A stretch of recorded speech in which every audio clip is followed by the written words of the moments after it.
من الشیطان الرجیم بسم اللہ الرحمن الرحیم۔ دوستوں، آج ہم بات کریں گے اسلام کا جو تعارف ہے، یعنی کہ قرآن میں، احادیث میں ہمارا ڈیفینیشن کیا ہے، ہم مسلمانوں کا ڈیفینیشن کیا ہے، تعارف کیا ہے۔ دوستوں، قرآن کی ایک آیت ہے جس میں اللہ تبارک و تعالی مومن کا تعارف بیان کرتے ہوئے فرماتے ہیں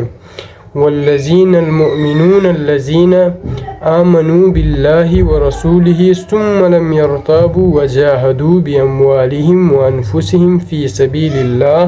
اولئک هم الصادقون۔ اس کا ترجمہ کچھ یوں ہے دوستوں کہ والذین المؤمنون الذین، مومن تو بس وہی لوگ ہیں، آمنو جو ایمان لاتے ہیں، باللہ اللہ پر، و رسولہ اس کے رسول اللہ صلی اللہ علیہ وسلم پر، ثم لم یرتابوا اور کوئی کسی بھی شک میں نہیں پڑتے، وجاہدوا اور اللہ کی راہ میں جہاد کرتے ہیں، باموالہم اپنی اموال کے ساتھ، اپنی دولت کے ساتھ، اپنی جان کے ساتھ،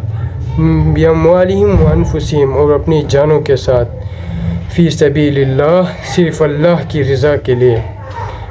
اولئک هم الصادقون بس یہی لوگ اپنے دعوی ایمان میں سچے ہیں۔ دوستو،